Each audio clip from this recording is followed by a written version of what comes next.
Previously on The Lobby USA, our undercover reporter revealed tactics used against supporters of Palestinian equal rights. You have to show that they're racist hate groups and to consistently portray them that way. Tony is being recruited to work undercover for the lobby. It's a hostile environment and there's some risk involved. His assignment? To investigate people on a blacklist drawn up by a website called Canary Mission. It's an anonymous site. Nobody has any idea who's actually running this thing, and people have tried and looked into it. In the third of a four-part series, personal attacks, smears on anonymous websites, how sections of the pro-Israel lobby use unscrupulous means to discredit supporters of Palestinian civil rights.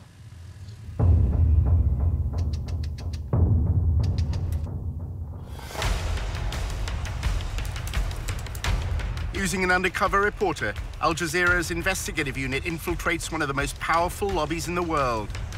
Getting $38 billion in security aid to Israel matters, which is what AIPAC is doing. We examine how the lobby, led by AIPAC, the American Israel Public Affairs Committee, has secured unwavering support in Congress. Congressmen don't do anything unless you pressure them. And the only way to do that is with money. What the lobby is all about is to make sure that Israel gets special treatment from the United States forever. But after occupying Palestinian lands for half a century, the pro-Israel lobby is facing a new challenge. We called for a full boycott of Israel, divesting from it, and eventually imposing sanctions on it to achieve UN-stipulated rights of the Palestinian people. A movement to boycott, divest, and impose sanctions on Israel, BDS, was formed on American campuses. It seems to be achieving its goals. It threatens future American support for Israel. We believe in justice for all people. That means the occupation has to end. Israel's Ministry of Strategic Affairs responded with a covert operation to defeat BDS. אתה צריך לעשות את זה עם הרבה מאוד עמימות. זה לא גוף צבאי היררכי שאם הרגנו את X, אז כל הגוף מתחתיו לא פועל. The Israeli government leverages Jewish organizations in the diaspora. Absolutely. It's a psychological campaign involving spying and smears. You discredit the messenger as a way of discrediting the message. Just stay on message. And what is that message? BDS is a hate movement. While our reporter monitored pro-Israel groups, he was asked to go undercover for the lobby. You're going into enemy territory. It's not for everybody.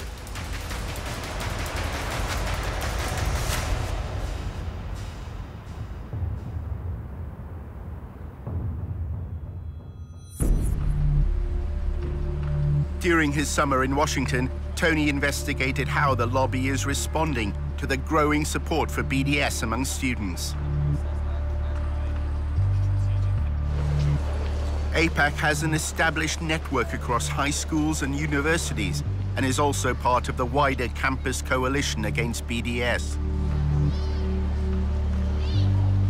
I work with the DC schools, so I can connect you to Georgetown, GW, American.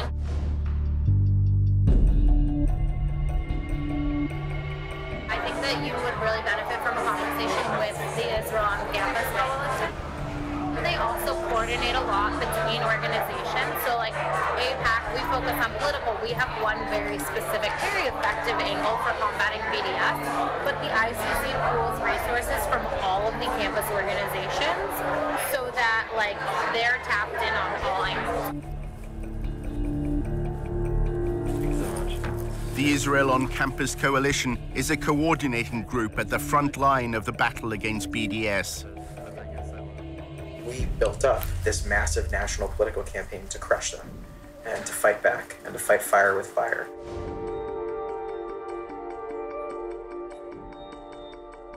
What we saw was a growing global movement to destroy Israel that was manifesting on American college campuses. It makes sense that they would try to poison the next generation. The one thing every member of Congress and president and ambassador and newspaper editor has in common is, by and large, they spent a little bit of time on a college campus, and probably those were formative years. The Israel on Campus Coalition is at the center of the lobby's response to BDS. There are about 100 maybe 120 now professionals that are working for a dozen national ICC partner organizations like AIPAC and Hasbara Fellowships and Stand With Us and Hillel and Chabad and API. Stand With Us and the ICC have a particularly close relationship.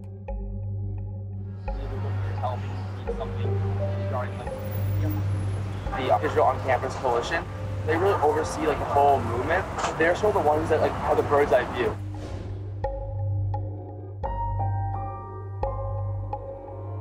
Let's just say like next week, a BDS resolution comes to campus. So the ICC will be the ones, they'll organize a conference call with all the partners. So they might say, okay, stand with us, we need a little bit more of your help because we need something regarding like what's like BDS resolution. The campus newspaper wants us to write like an op-ed. Can you guys help like the op-ed? So they'll sort of be the ones and they'll sort of be overseeing it. One of Tony's fellow researchers at the Israel Project had also worked with Stand With Us. One evening, Amanda told him how the work she'd been asked to do often made her feel uneasy. And stuff we produced, I felt was like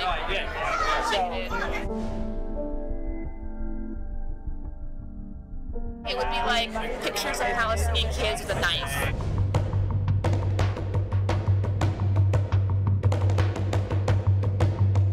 Those videos of like kids gonna like stab people and like we need to put this on Facebook and they have to make memes like and do like graphics about like that.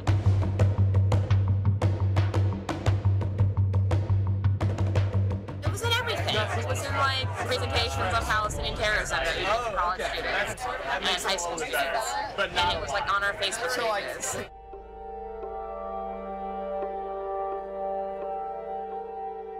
It's embarrassed to be associated with it.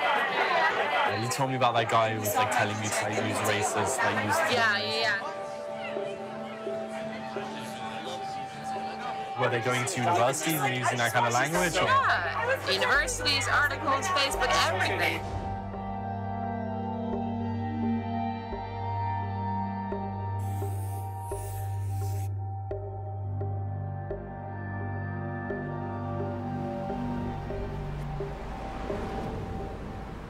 At the Israel Project's offices, Amanda confided further in Tony. Her boss at Stand With Us instructed her to call BDS a racist hate group as often as possible, she said, because it polls well. Stand With Us also had what she described as a covert group which would slander people as anti-Semites. It made her feel uncomfortable. Amanda recalled how Stand With Us was involved at her university. Students who criticized Israel's treatment of Palestinians were routinely accused of anti-Semitism. The pro-Israel side would say things like, it's anti-Semitic. Say things like, why are they targeting Israel and not other Arab countries? You know, like, look at all this bad stuff happening to other places, and you know, and Israel is like a democracy. Like, they would just say all this stuff that was like so irrelevant. Do you think that there have been well-intentioned activists on American campuses who have found themselves in very difficult situations because these pro-Israel groups have tarnished them as anti-Semites? Oh, absolutely.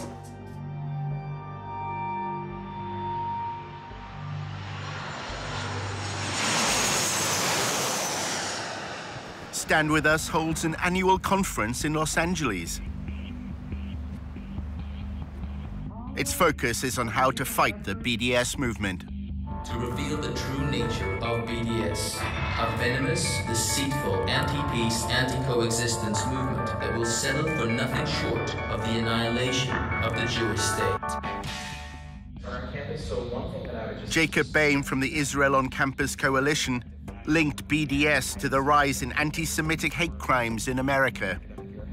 Anti-Semitism is increasing in general, right? In the same way that we're seeing anti-Semitism increase in the community, we're seeing these awful, terrifying desecrations of Jewish cemeteries. Campus is no exception. At a social event held by a pro-Israel advocacy group, Tony finds out more about Stand With Us. Many here are recent graduates with backgrounds in student politics. I was the chief of staff for my friend who was our student senator.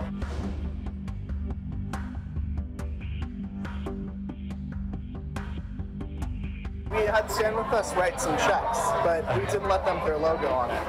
It's just our names on the logo. We didn't want that association because on Berkeley campus, if you don't know, they hate Stand With Us. As well as working behind the scenes to provide funds, Stand With Us helps pro-Israel groups denounce students who support equal rights for Palestinians. We've used Stand With Us strategically on my campus to have them publish stuff when we wanted stuff published. One girl that was running for our student senate, her last name's Dick, The summer of 2014, the Gaza bombings happened. There's a lot of activity in the Bay Area, a lot of protests. You hear like, intifada, intifada, intifada. So, and I asked him, and I was like, oh, what does that mean? When Sumaya stood for the Student Senate at Berkeley, the Arabic word meaning uprising inspired her election slogan. My last name means faith and governance, a way of life. There was other hashtags, so it was like Din for the Win, Din Dynasty, and didn't really like them. So when I launched my campaign, it just seemed fitting to launch it with, you know, hashtag Dintifada. She ran on the hashtag Dintifada. That's her, like, Dintifada. Her last name's Din. Sumaya Din. And we're like, this isn't okay. Stand With Us then launched a social media assault on Sumaya's campaign and her character. We had a campaign party, it was a launch party, and an hour later, I'm getting all these messages.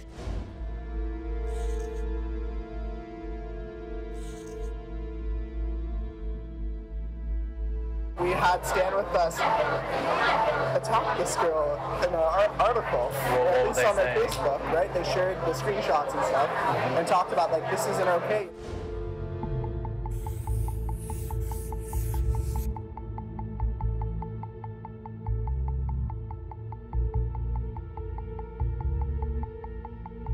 The next day, Stand With Us completely took my campaign slogan out of, you know, context. It's just an Arabic word, meaning uprising, and they redefined it to then serve their own purpose. The redefinition to me was killing of all Jews.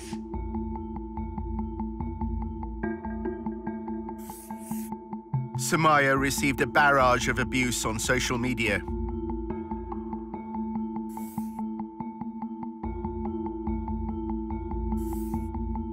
They called you a frustrated, sexually repressed woman. They said you were scum. They wanted to kick you out of the country.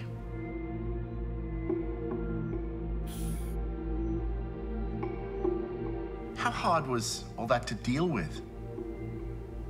Yeah, I distanced myself from that. I would go out and I would be walking on campus. Everyone would be looking at me. I felt like I needed to hide. It took me 3 days. I didn't sleep. I was just like, what's going on? We don't want Stand With Us's name, you know, on our name.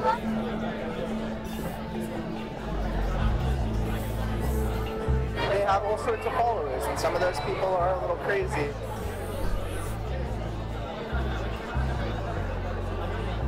You have people that are saying, like, that person should die. This girl was getting death threats.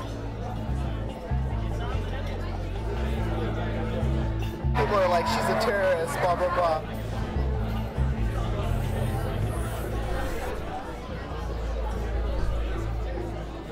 How involved are they on campus politics then? Like even if it's money, they get money, but it's rare that they put their name on something because the leadership that I helped create on that campus is aware that it ruins relationships. At the Israel on Campus Coalition in Washington, Tony discovered that the lobby is deliberately adopting a clandestine approach on campuses. We should stand behind our work, not in front of it. It's not helpful for Stand With Us to say to a pro-Israel student, or the Israel Project to say to a pro-Israel student, oh, sure, we'll help you, but you have to put our logo on it. We're working like so closely with Stand With Us, and we have such a tight partnership with them today that like it's totally seamless. Tony also discovered that anonymity is a key strand of the campaign against BDS. If one of these terrorists on campus wants to disrupt a pro-Israel lecture or something and like unfurl a banner or whatever else, we're going to investigate them, look into bad stuff they've done. That stuff becomes very useful in the moment, and there are any number of ways to push it out. The only thing is that we do it securely and anonymously, and that's the key.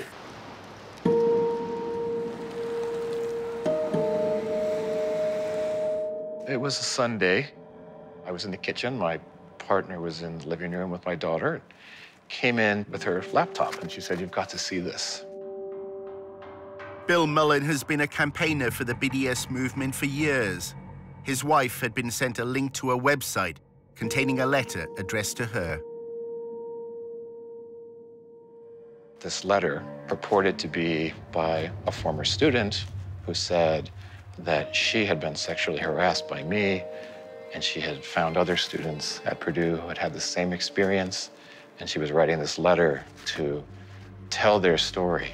With the anti-Israel people, what's most effective, what we found, at least in the last year, is you do the opposition research, put up some anonymous website, and then put up targeted Facebook ads.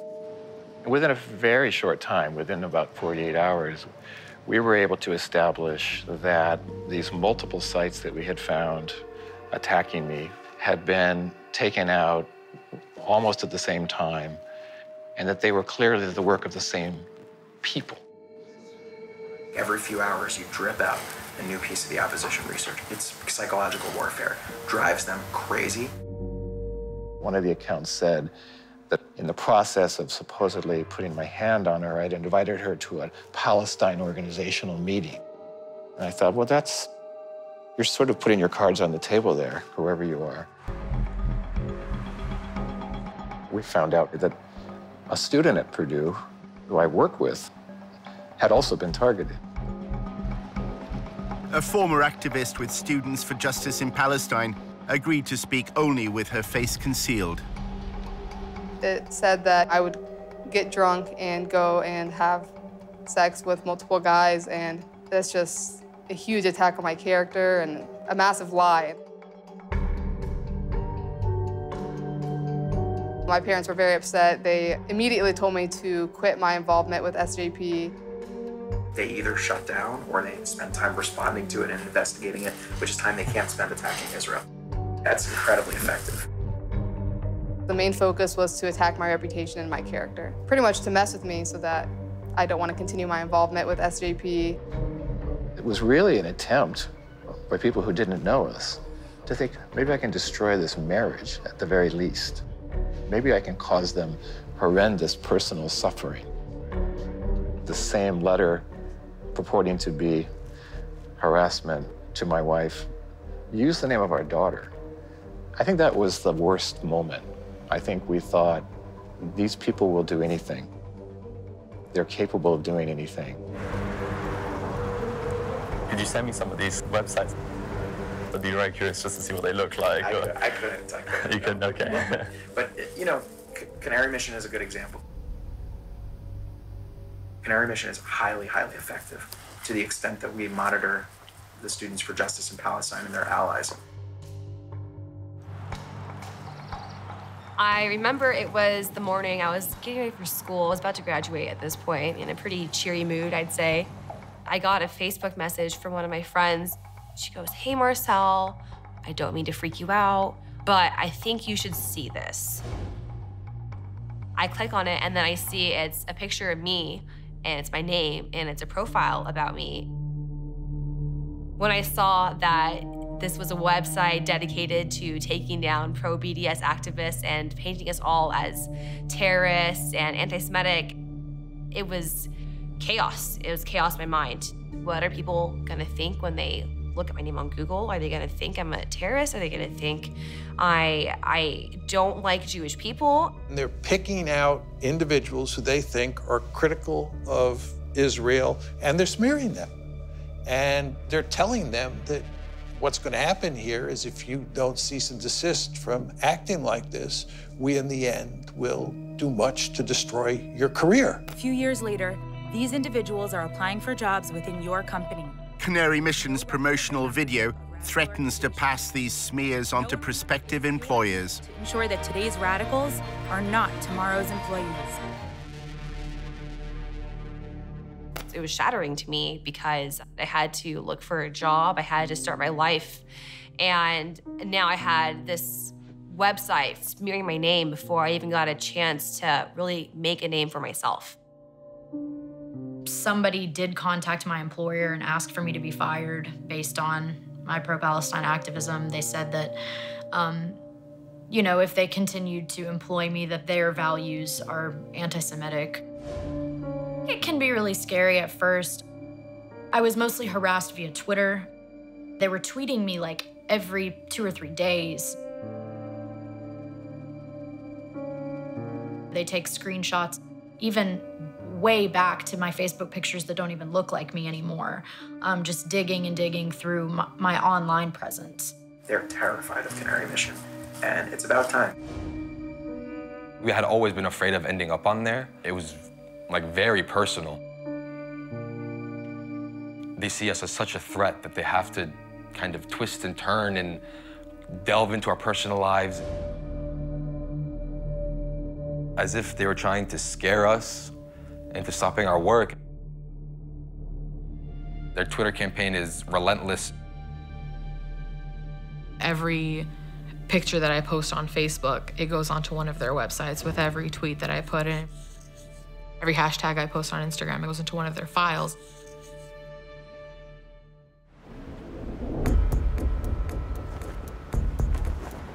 The research operation is very high tech.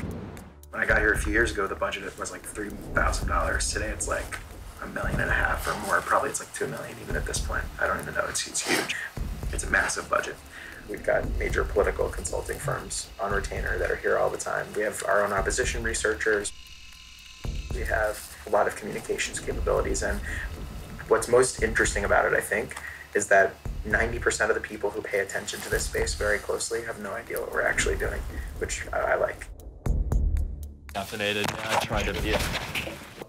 As he left his meeting at the ICC, Tony reflected on the way Jacob Boehm had reacted to his questions about Canary Mission. We do it securely and anonymously, and that's the key. It sounds very similar to like a Canary Mission and that kind of thing. Is that, yeah. Are you guys like in touch with them at all, or is there any kind of, no? No, Canary Mission is totally anonymous. Yes. Yeah, it's hard to figure out who's behind it. Canary Mission is highly, highly effective to the extent that we monitor the Students for Justice in Palestine and their allies. We're doing it back. I mean, not we, but there's some anonymous group. We don't know who's behind it. I would ask where they get their money from, because ultimately that tells you where the control is. In part 2, we reveal for the first time who set up and finances Canary Mission. He called a group of us to ask us what we thought. I told him actually I thought it was a bad idea, but he did it anyway. And how the pro-Israel lobby uses smears to try to change American law. Investigate us for what? For doing nothing wrong?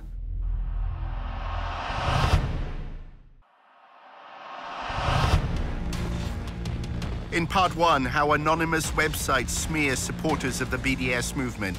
Use the name of our daughter. They're capable of doing anything. It's psychological warfare. Drives them crazy. Not saying ownership, but I think it's not serious. Our undercover reporter, Tony, is having a coffee with Eric, his boss at the Israel Project.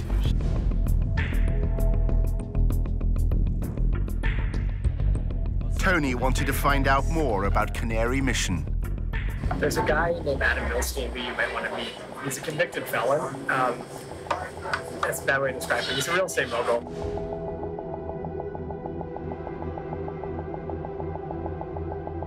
When I was working with him when I was at APAC, I was literally emailing back and forth with him while he was in jail. but he's loaded. I mean, he's close to $500,000. Adam Milstein has become a central figure in the lobby. His foundation funds numerous pro-Israel organizations. He also sits on the boards of AIPAC's National Council, the Israel on Campus Coalition, and Stand With Us. Our reporter filmed him alongside Jacob Boehm from the Israel on Campus Coalition at the Stand With Us conference in Los Angeles. The two men had lengthy private discussions. Milstein is close to probably the wealthiest donor to the pro-Israel lobby, Sheldon Adelson. Adelson's money helped Milstein expand the Israeli-American Council into a major new force within the lobby.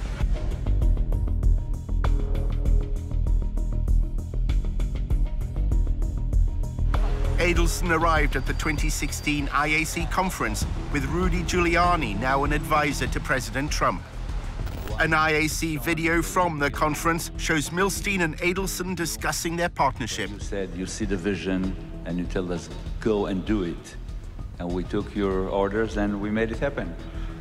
And we took your money. There's somebody else around that can give you $50 million? No, there's no... Sheldon. Eric is wary of Adelson's relationship with the U.S. president. He's really impulsive. If he gets a call from, Donald Trump, comes to get all the pro organizations to start helping us. He starts twisting their arms and putting pressure on them. Like, I give you $1 million.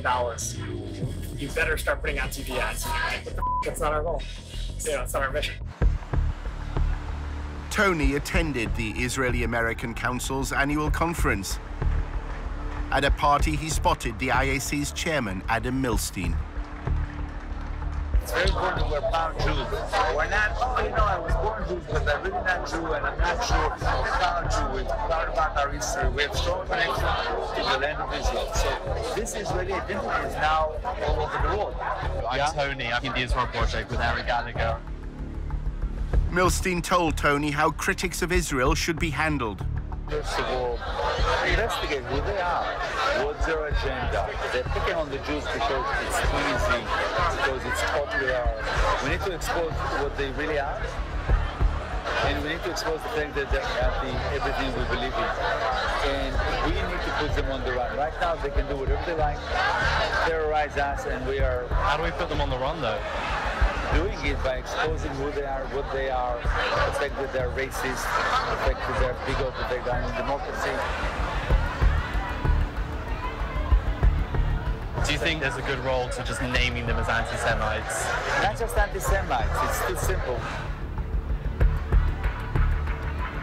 We need to present them for what they really are. They're anti-freedom, they're anti-Christian, they're anti-democracy. That's what we need to do. Yeah. Numerous groups from the pro-Israel lobby were attending the conference. An Israeli official gave them a message to pass on to BDS supporters in America.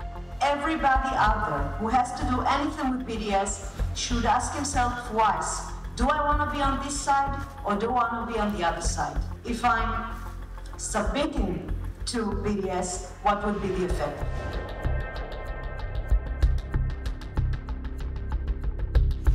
We've got the budget. We can bring things to the table that are quite different. In episode 1 of The Lobby USA, Tony discovered that the Israeli government has launched a covert campaign to gather information on American citizens. We have 3 different sub-campaigns: data gathering, working on activist organization, money trail.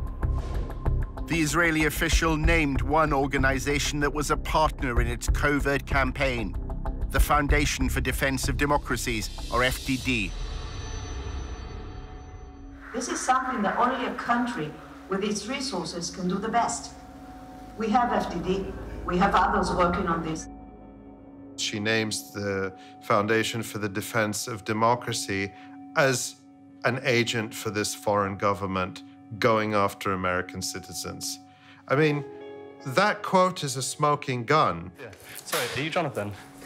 Hey, I'm Tony. Hi. I met up with Benny Weinstein. Jonathan Shanzer works for the FDD. He produces research on the financing of armed groups. Yeah, I'm very interested in getting involved in BDS activity and stuff like that. Hopefully anti-BDS. If you had on tape a senior Russian or Iranian or even Canadian official saying that they were running covert operations to spy on Americans and using an organization like the Foundation for Defense of Democracies as a front group, I think it would be a bombshell.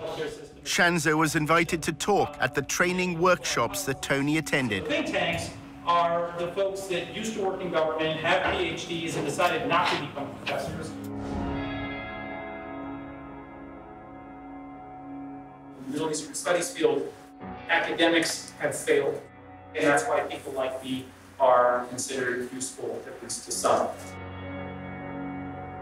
To call it the Foundation for the Defense of Democracies is a misnomer. It's the Foundation for the Defense of Israel. When you strip away all the layers of the onion and you look at what you really have, what you have is a foundation that is dedicated to one goal, and that is defending Israel at every turn. The FDD's mission has been to associate students who support BDS through links to charities and pressure groups, ultimately to Hamas, which governs the besieged territory of Gaza. We found out that there was a coordinator who was being paid to make sure that the activists from a certain group called SJP, Students for Justice in Palestine, who was working with all the different SJP chapters around the country to make sure that they all have the same message. So we said, wait a minute, who are these people? That kind of sounds like a little bit like a network. We took a little bit of a deeper dive, and we found out that there was one organization that was, in fact, the mothership. Shanza's mothership is a group called American Muslims for Palestine. Here's the remarkable thing, is that this organization has employees that used to work for Hamas charities here in the United States. Many employees, as a matter of fact. They used to work for the Holy Land Foundation. Does that name ring a bell to anyone? The Holy Land Foundation was the largest Islamic charity in the United States. In the aftermath of 9/11, the government accused it of funding terrorism. With this action, we go beyond the Al-Qaeda network to target groups whose violent actions are designed to destroy the Middle East peace process. Hamas emerged as a resistance movement, challenging Israel's occupation of Palestinian land. The United States lists it as a foreign terrorist organization. 5 members of the Holy Land Foundation were later convicted of sending money to Hamas. Almost 90% of all those Arab and Muslims that were targeted in the United States post 9/11 were targeted because of their engagement with the Palestine issue. They had nothing to do with being members of Al-Qaeda, have no relationship whatsoever to what's so-called transnational terrorism. There's been a very strong trend from Israel and its advocates since the September 11, 2001 attacks to portray Israel as part of a civilizational war where Israel is on the Western side and Israel's critics are on the side of the terrorists. According to reports in Israeli newspapers in 2008, Prime Minister Netanyahu said 9/11 had been good for Israel. The attacks had swung American public opinion in its favor. It's not surprising one of the largest cases that we had in this country was the shutting down of the Holy Land Foundation. If you look at all those that were targeted in relations to the Palestine-Israel conflict and their engagement politically. Turns out there are 3 individuals currently working for what we'll call a mothership that used to work for the Holy Land Foundation. 3 former volunteers at the Holy Land Foundation are now involved with American Muslims for Palestine. None of these individuals has been accused of any wrongdoing in the United States. So I'm thinking, aha, okay, terror financiers. I used to do this for a living. I used to work for the Treasury Department tracking terrorist money. I know these guys. What's going on here?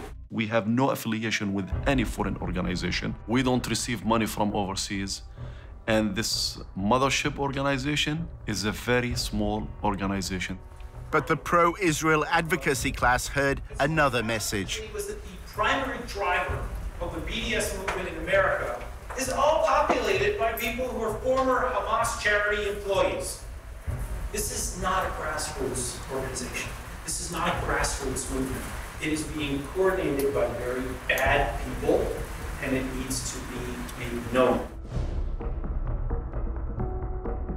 Think tanks like the FDD play an important role for Israel in the media. Their selective use of evidence is often presented as legitimate academic research. They try to educate people to understand that Israel is effectively a Western liberal democracy in the sea of terrorist states, which is the Arab world.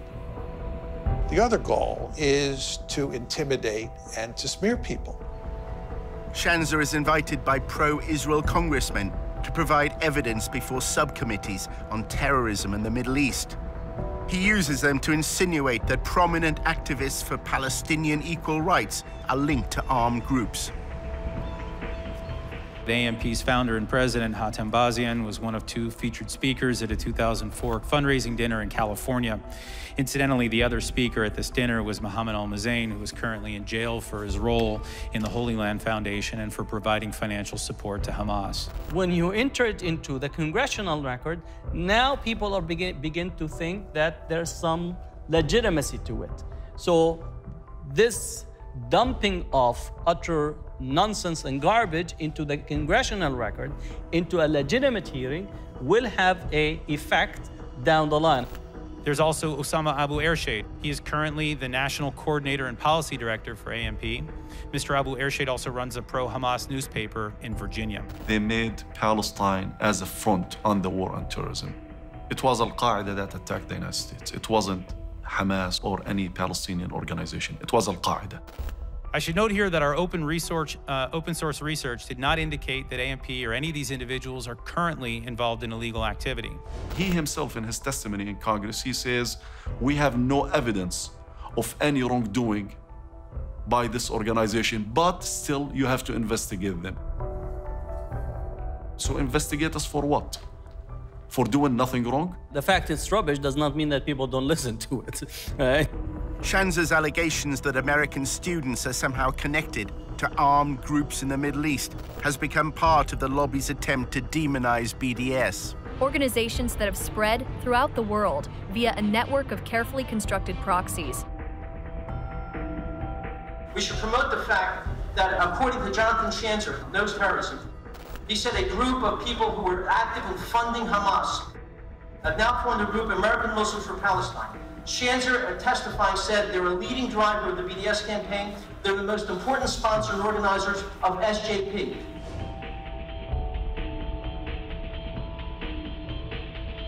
We have to make it clear in every way possible that they are being funded and trained by vicious lovers of Hamas. Hello there. Hi, hi. Hi everyone, how's it going? Tony spoke again to his contacts at the Allgemeine newspaper. They want him to go undercover at a rally supporting BDS. They want Tony to find a connection between the activists he's supposed to spy on and the Holy Land Foundation. There's a long history of crimes affiliated with the BDS movement that have been judged as such by US courts. For example, the Holy Land Foundation. Are these people still active and present within the movement? Who seems to be the people running the show here? Is there any acknowledgement of any sponsors?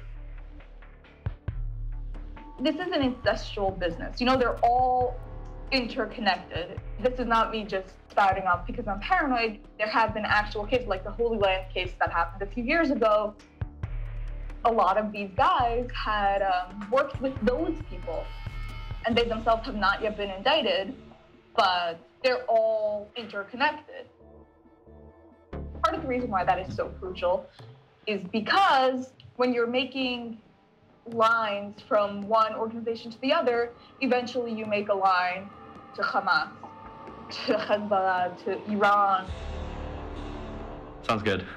Well, we're grateful to have you. Let's see how it goes.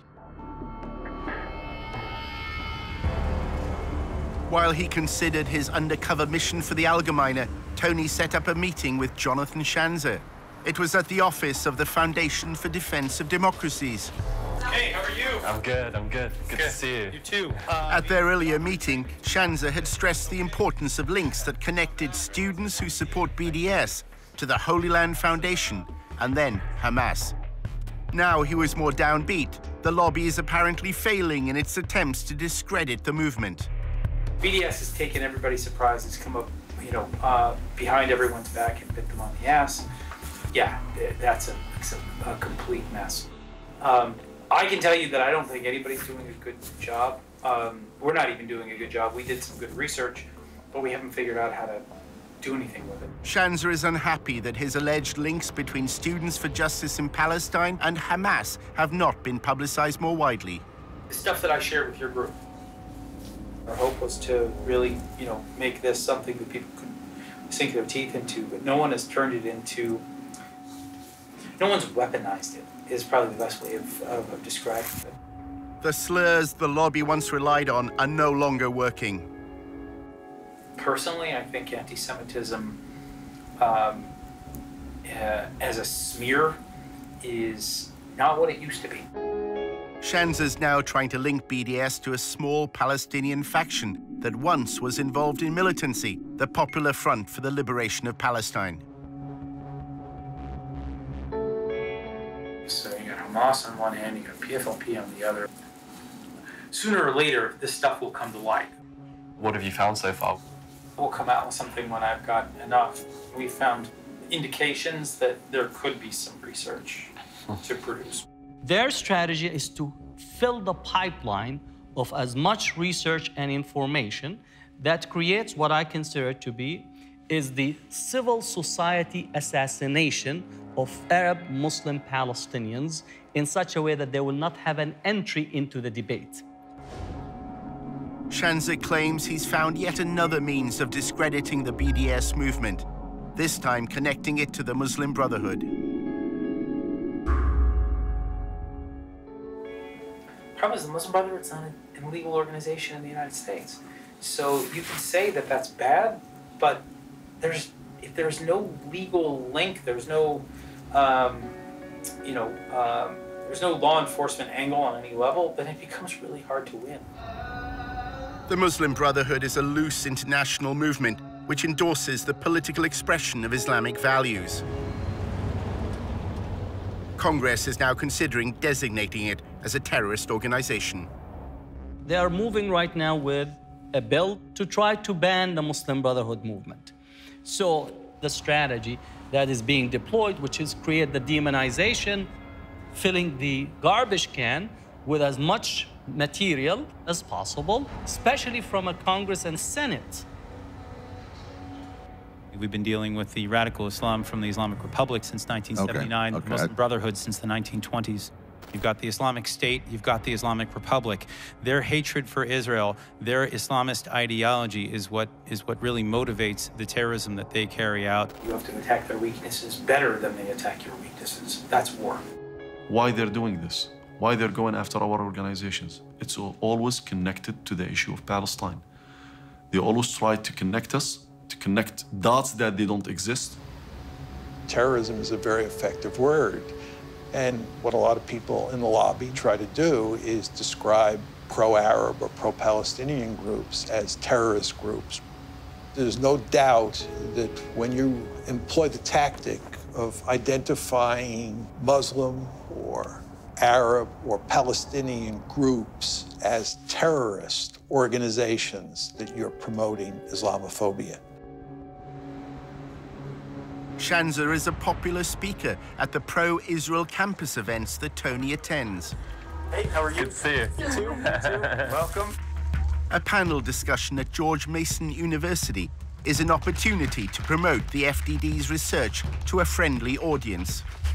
My organization, FDD, earlier this year concluded a deep dive study into the fiscal and corporate sponsors of BDS, and we found several troubling connections to the Palestinian terrorist group Hamas, an Islamist supremacist organization that seeks nothing less than the annihilation of the State of Israel. I recently published research just this week showing that BDS groups get help from other Palestinian terrorist organizations like the Popular Front for Liberation of Palestine. The problem is that most students don't know who is behind BDS, and most Americans don't know. And this is why BDS is gaining traction. AMP is the de facto national leadership of Students for Justice in Palestine.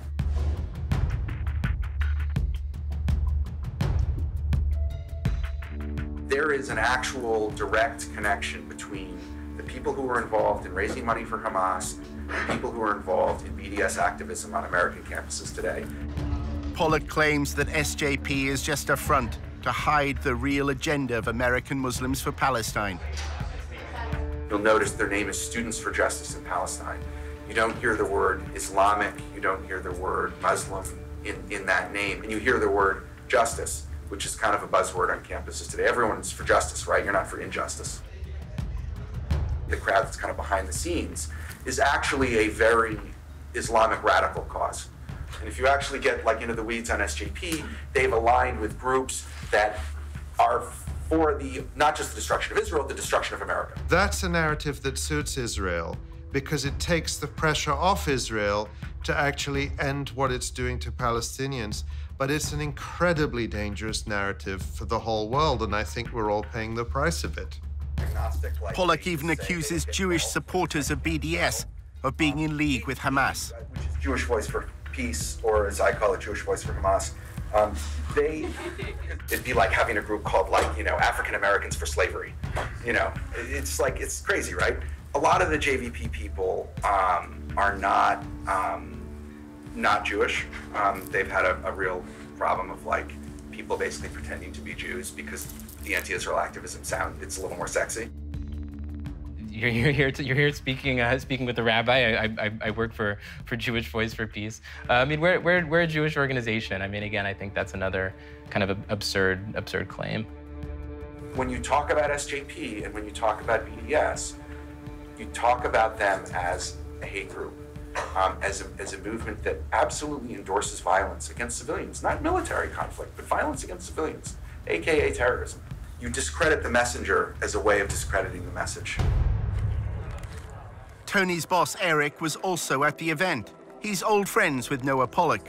I want to hire Tony at the Israel press. Tony's another troublemaker from the UK. Yeah. He's a good guy. Noah's the best. As Tony left the event with Eric, the conversation turned to smearing BDS supporters. Eric said wealthy pro-Israel donors now have the freedom to fight Israel's critics however they want. In this country, you have these billionaire types who are starting to realize, like, oh wow, I don't need to participate in the Republican or Democratic parties. I could build my own apparatus and have influence from Los Angeles or Detroit. And Adam Milstein's one of those guys. And he funds the Israel Project. He does a lot of great work. Eric then made a remarkable claim when Tony asked about Canary Mission. Who are the people involved with them? It's him. It's him. Adam Milstein. Yeah, I don't know who he hired to oversee it. Adam Milstein. He's the guy who funds it.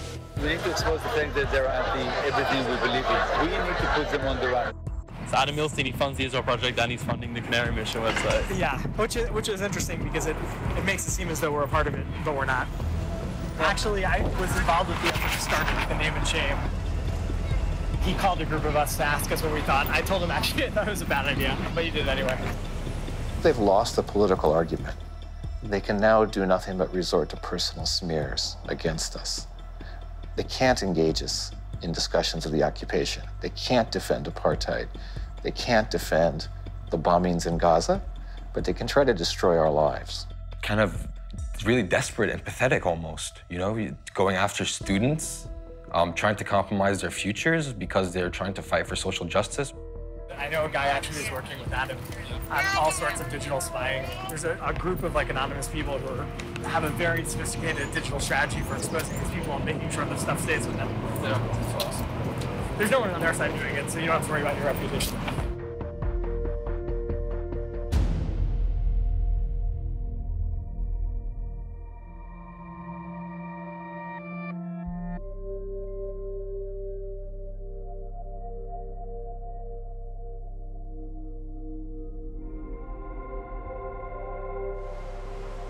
In episode 4, how the pro-Israel lobby is fighting the public relations war, The activism has to be like very provocative and attention-getting, and just like total like no given. And how the Israel Project is laying the ground for a future conflict with Hezbollah. We have to be ready because that war will be won and lost. You know, the court of public opinion, not the battlefield.